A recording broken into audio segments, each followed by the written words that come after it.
¿Cómo están? Les damos la bienvenida a esta entrevista de Senado Noticias. Hoy estamos junto a Jaime Quintana, senador que, como presidente del Senado, tuvo que liderar estas negociaciones que llegan, ¿no es cierto?, a este proceso constituyente que literalmente le dieron hasta para escribir un libro, esta experiencia que he tenido. ¿Cómo está, senador?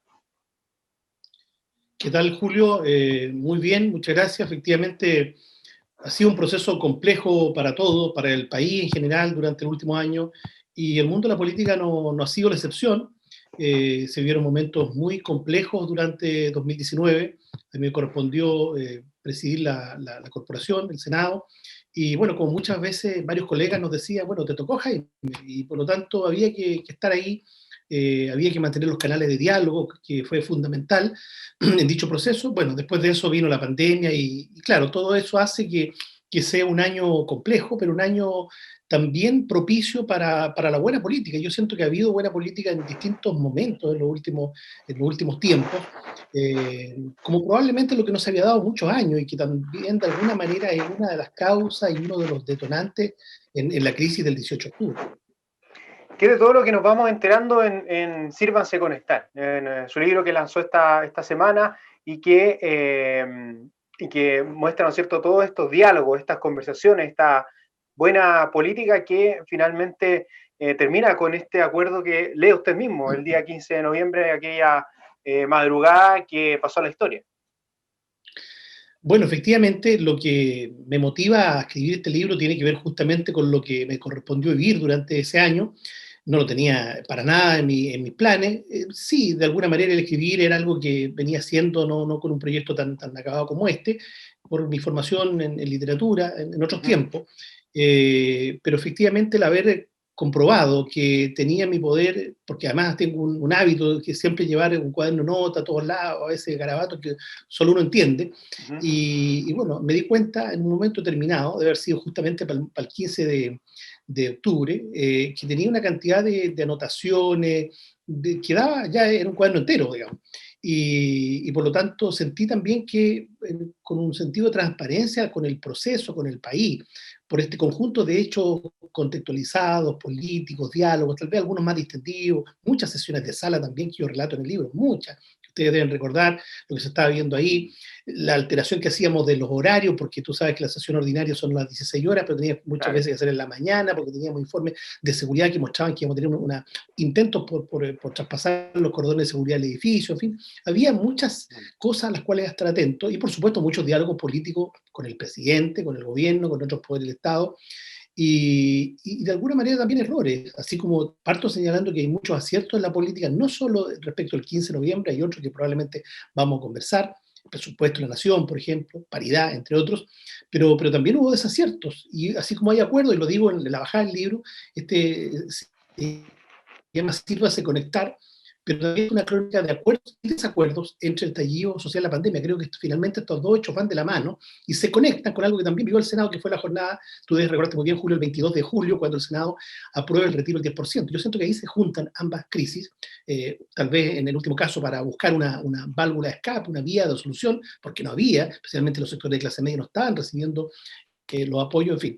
De alguna manera de todo eso dejamos registro en este libro que tiene modalidad de bitácora. Ese Sírvanse Conectar es justamente referente a eso, entiendo, a las causas que generan esta rebelión social y también que después vuelven a quedar un poco en evidencia, ¿no? Con toda la pandemia y que termina con el retiro del 10%. Yo cuando estudié literatura, lo que me enseñaron es que lo último que tú hacías es bautizar un texto, digamos, un corpus literario como este. Y efectivamente fue así, digamos. Y vi varias opciones y el conectar, bueno, había muchas cosas, como por de pronto esto que estamos haciendo hoy día, que no era habitual para nada. Nadie imaginó que estas entrevistas iban a ser todas por Zoom, ¿no es cierto?, a través de distintas plataformas hace un año atrás. Pero el conectar tiene que ver con cuestiones empáticas, tiene que ver con ponerse en lugar de otro, tiene que ver con ubicarse, tú quieres situarse donde el país de alguna manera espera que esté el mundo de la política, lo que espera que el país esté debatiendo, que el Parlamento esté debatiendo, pero también, bueno, convengamos que es una palabra que amplía su campo semántico en el último tiempo de una manera sospechada. desde conectar un Zoom hasta conectar al ventilador mecánico en casos dramáticos. Me impactó mucho claro. el caso de una joven que tenía que hacer sus tareas, para ello tuvo que subirse en una localidad del sur, San Ramón, subirse al techo de la casa para hacer sus tareas, para buscar conexión. Pero también la política necesitaba buscar conexión. Es una interpelación también nosotros mismos. ¿Para qué decir? Los más antiguos deben recordar, yo estaba chico ese tiempo cuando se decía sírvanse conectar a través justamente del toque de gong, que los medios de comunicación conectaban. Este es un periodo donde además las cadenas de radio y televisión, particularmente el presidente, son muy profusas, digamos, más allá si había mucho que comunicar o no, sí había mucho necesidad de conectar. Entonces creo que el libro de alguna manera resume un verbo que tuvo un uso bastante nutrido en este periodo. Claro, y lo va a seguir teniendo muy probablemente. Senador, ¿alguna anécdota que nos quisiera adelantar? Algo que no nos hayamos enterado, me imagino varias cosas que no nos hemos enterado por la prensa y que sí están en Sírvanse Conectar. Mira, como te decía, aquí hay un conjunto de hechos políticos, contextualizados, reuniones, muchas reuniones formales, digamos, de la centroizquierda, con Chile Vamos también, en distintos espacios del Senado, tanto en Santiago como en Valparaíso. Hay algunas anécdotas, si te quieres, un tanto dramáticas, como por ejemplo cuando el gobierno nos pone un transporte aéreo para viajar urgente a una reunión porque se habían cancelado todos los vuelos, los aeropuertos estaban cerrados el 20 de octubre, y ahí, claro, tuvimos un aterrizaje de emergencia en Rancagua, que no estaba previsto, teníamos que llegar a Tobalaba, pero en otra dimensión, probablemente menos política, puedo recomendar en el capítulo 5, Viña también despertó.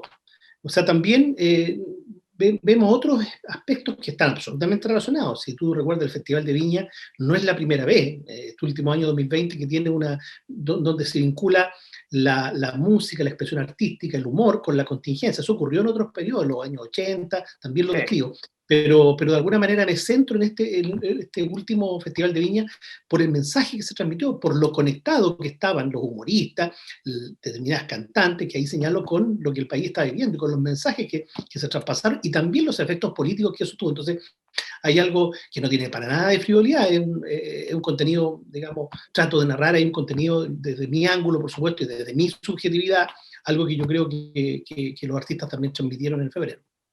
Bueno, también en este proceso donde muchos infunden un poquito el miedo, siempre es bueno rescatar el humor respecto y que en el fondo este proceso constituyente, si bien hay que tomárselo muy en serio, puede, y esperamos que así sea, decantar de una forma lo más positiva posible. Para el país justamente quería ir a ese punto, a este día domingo donde se juega una de las elecciones más importantes del último tiempo, el plebiscito. ¿Qué es lo que usted espera del proceso, de este inicio que comienza, que está tan cerca?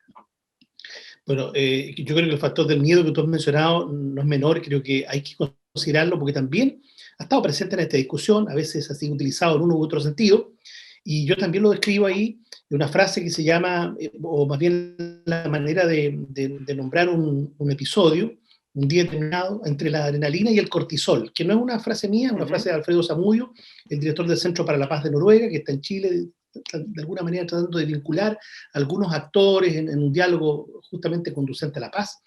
Y efectivamente, hay muchos que destacan solo el miedo, que nadie puede soslayarlo, estuvo presente en los días previos y también con posterioridad al 15 de noviembre, pero lo que no se nos puede olvidar, y por eso yo lo dejo en la portada, esta marcha que es la más grande de la historia, se dice, de Chile, ¿no es cierto?, que es la del 25 de octubre, 1.200.000 personas, ¿no es cierto?, solo en Santiago y otro tanto en regiones.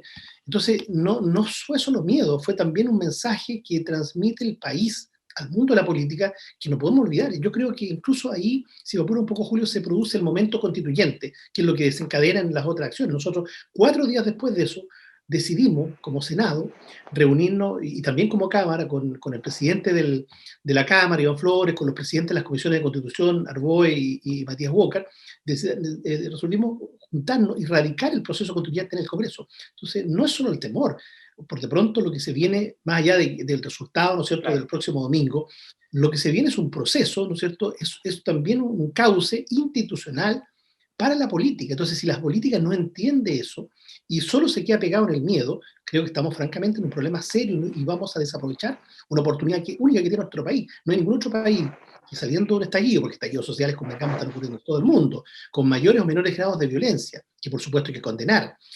Pero lo único que tiene la oportunidad, después de un estallido y después de una pandemia, de redactar una constitución paritaria, esperamos con escaños reservados, en nuestro país. Por lo tanto, creo que nosotros somos los primeros de que debemos tomarnos justamente muy en serio el proceso. Senador, usted habla de un cauce de este proceso donde sin duda va a ser vital lo que va a pasar con su sector político, que es quien desde un principio, ¿no es cierto?, ha estado por este proceso constituyente. ¿Está tal vez dentro de las preocupaciones lo que tenga que ver con los pactos electorales, por cómo se ha dado esto últimamente, de cara a las eventuales elecciones de abril, si es que se habilita este proceso constituyente y esta convención constitucional? ¿Le preocupa, por ejemplo, esos puntos? ¿Son temas que están a lo mejor al debe, conversaciones que se van a tener que resolver de cara a ese proceso en caso de que se dé? Yo pienso que la unidad de los sectores, de los conglomerados en la política es un tema hoy día crucial, de la máxima relevancia, creo que no le hemos tomado el peso que eso significa, y es un problema de los dos sectores. Si tú te fijas, el plebiscito del próximo domingo, Chile Vamos llega con las dos miradas, digamos, tiene personeros, tiene partidos, tiene liderazgos que están por el apruebo y por el rechazo. Bueno, en el caso de la centroizquierda estamos todos por el apruebo. Alguien dice que no se van a poner de acuerdo en los temas. No, si los temas que vienen después son temas de la convención constituyente en el caso de que gane el apruebo.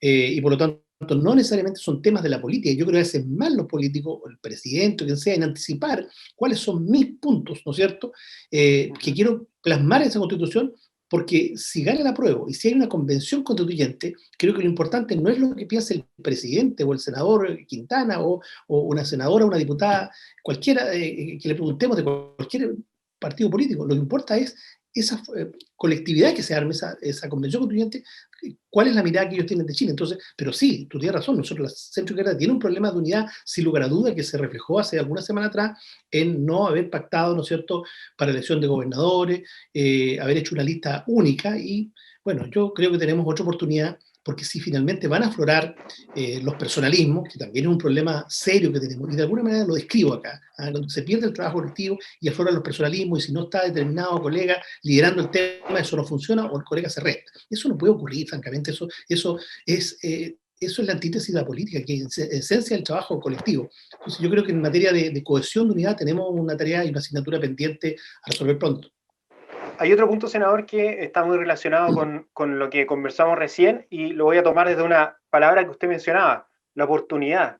Yo recuerdo cuando terminó el trabajo, la mesa técnica, que fue vital para esta reforma, que habilita el plebiscito, el proceso en su momento.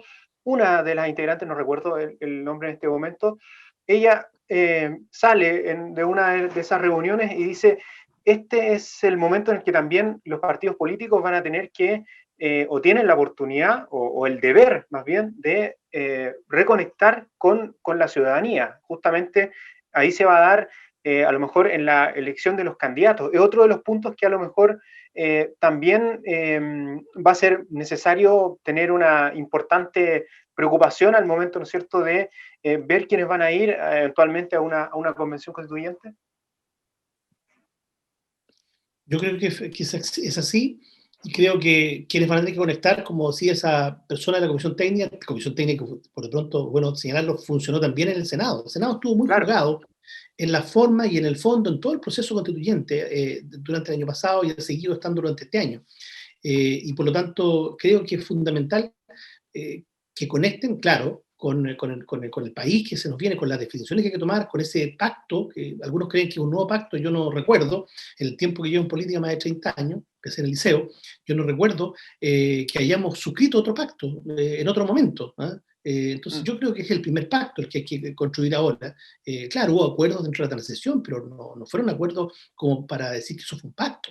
El acuerdo Manos Alzadas, ¿no es cierto?, en educación, significó una fractura profunda de la centroizquierda o la concertación de la época con las generaciones jóvenes de este país. Entonces, yo no recuerdo, francamente, haber tenido impacto. Entonces, creo que lo que viene en adelante es fundamental y los que tienen que conectar primero son o somos los actores políticos.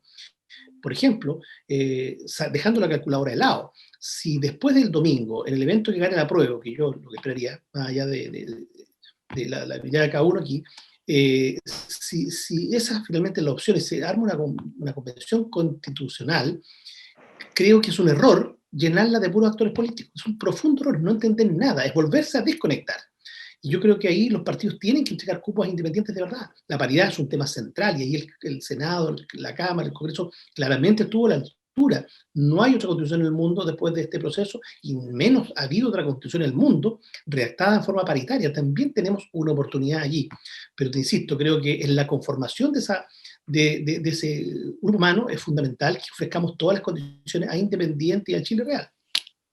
Claro, una elección que se resolverá este domingo, que hemos estado comentando con el senador Jaime Quintana, que presidió el Senado en en ese año 2019, parte también del 2020, que fue tan crucial, tan histórico y que terminó por habilitar este proceso, lo hemos comentado, con todas las comisiones técnicas, con todo lo que el Senado también prestó como apoyo para que este proceso cobrara vida finalmente. Así que le agradecemos, senador. Es bueno también verlo optimista y pensando, digamos, en que hay buenos elementos de los cuales tomarse para este proceso constituyente que podría venir para nuestro país.